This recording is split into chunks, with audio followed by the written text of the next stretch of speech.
আসসালামু আলাইকুম রহমতুল্লাহ।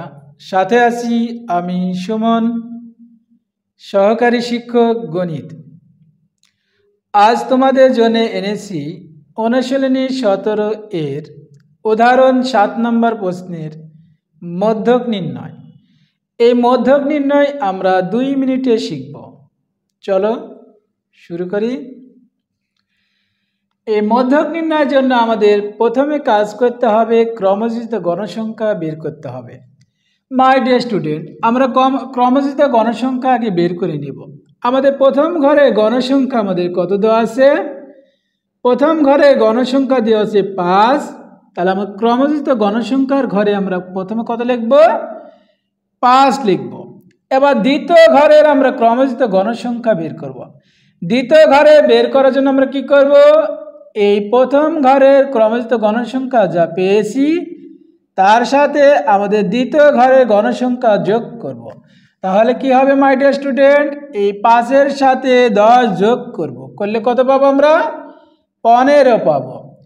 এই 15-এর সাথে আবার এই পরের ঘরের গণসংখ্যা আমাদের কত দেওয়া আছে? 15 দেওয়া আছে। তাহলে এই 15 আর এই 15 যোগ করলে আমরা পাবো কত? 30 পাবো।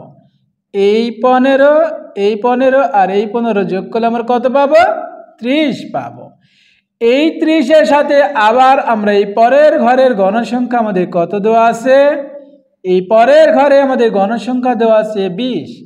এই 30-এর সাথে যদি আমরা 20 যোগ করি তাহলে আমরা পাবো কত? 50 পাবো। এই 50-এর সাথে আবার আমরা এই 20-এর পরে যে গণসংখ্যা আছে এই 50-এর সাথে আবার যোগ করো। তাহলে 50 আর 30, 50 এবং 30 যদি আমরা যোগ করি তাহলে আমরা পাবো কত? 80 পাবো। এই ক্রমজিত গণসংখ্যা 80-এর সাথে আমরা পরের ঘরের গণসংখ্যা আমাদের কত দেওয়া আছে? 16 দেওয়া আছে। তাহলে 80 এবং এই 16 এই কোনাকুনি দেখো, 80 এবং 16 যোগ করলে কত হবে? 96 হবে। এই 96-এর সাথে আবার আমরা এই পরের গণসংখ্যা যোগ করব। তাহলে 96 এবং পরের গণসংখ্যা যদি আমরা যোগ করি আমরা পাবো কত? 100 পাবো। তাহলে আমাদের টোটাল গণসংখ্যা কত?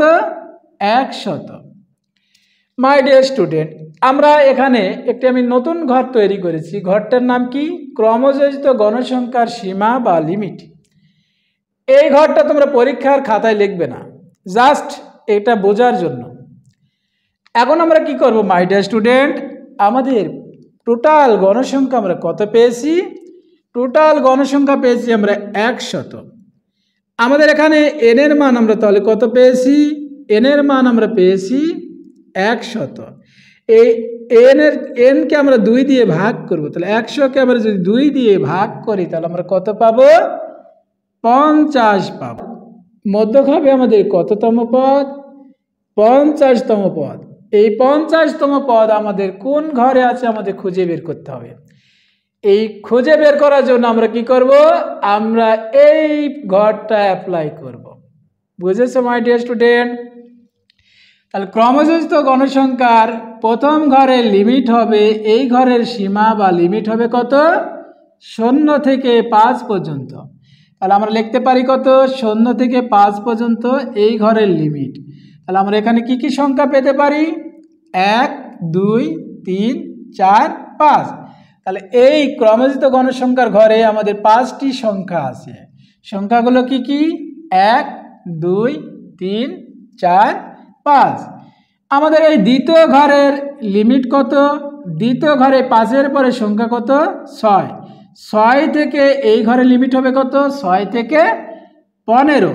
তাহলে আমরা লিখতে পারি এই ঘরের আমাদের লিমিট বা সীমা হবে কত? 6 থেকে 15। তাহলে 6 থেকে 15 আমাদের কি কি সংখ্যা আছে?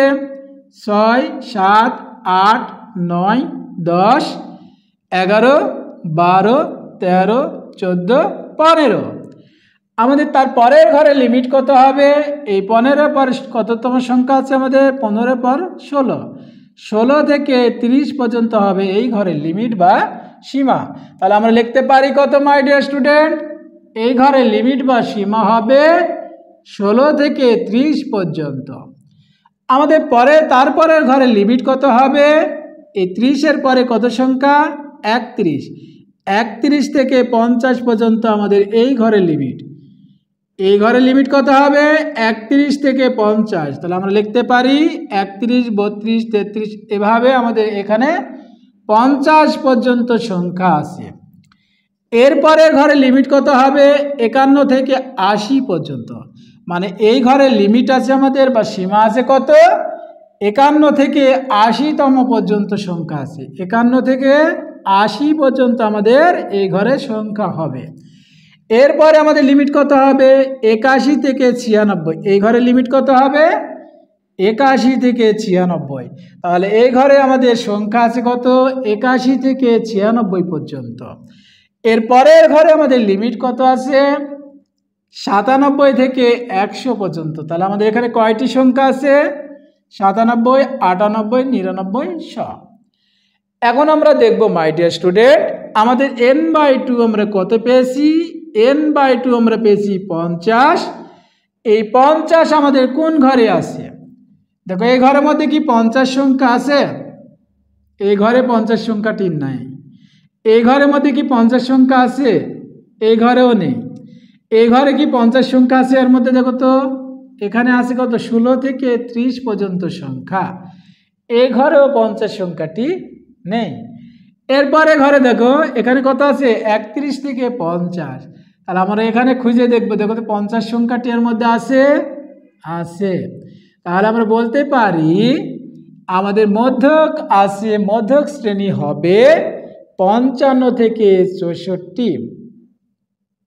তাহলে আমাদের কোন ঘরে মধ্যক শ্রেণী? 55 থেকে 64। তারপরে ঘরে দেখো আমাদের আছে কত? 51 থেকে 80। এই ঘরে কি আমাদের 50 সংখ্যাটি আছে? এই ঘরেও নেই।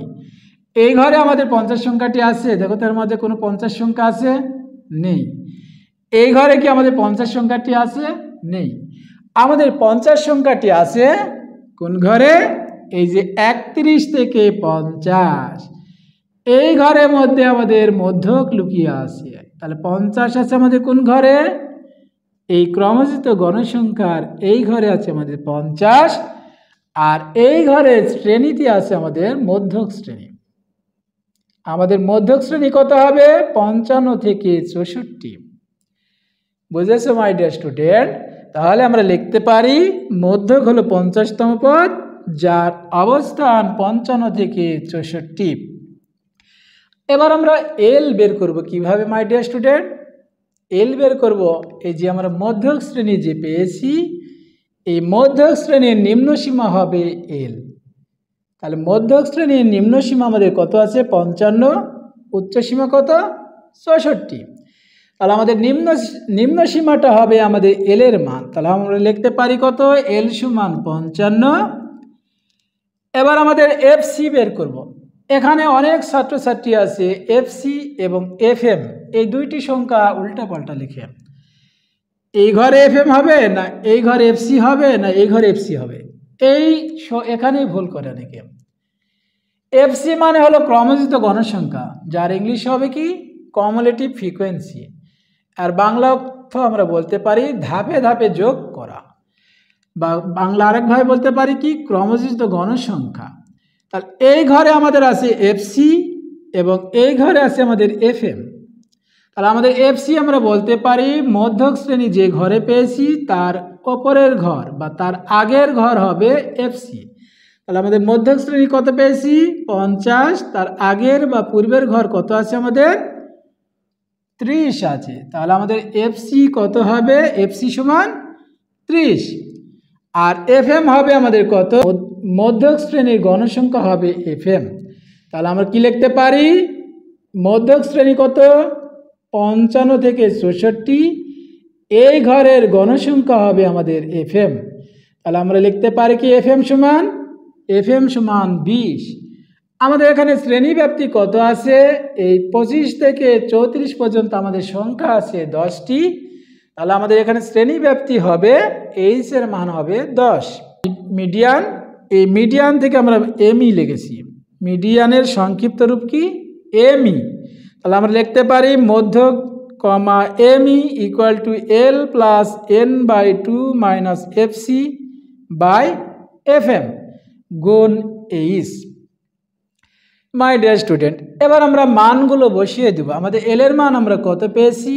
এল এর মান পেয়েছি 55, এন বাই টু পেয়েছি আমাদের 50, এফসি পেয়েছি আমরা 30, আর এফ এম পেয়েছি 20 গুণ এইচ পেয়েছি 10।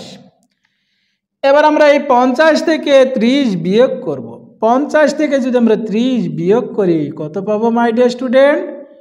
50 থেকে 30 বিয়োগ করলে আমরা পাবো 20, আর 10 এখানে গুণ আছে, গুণ চিহ্ন রেখে দাও। এখানে আমাদের 10 গুণ আছে, গুণ 10 রেখে দাও। তাহলে আমরা এখানে যদি কাটাকাটি করলেও হবে।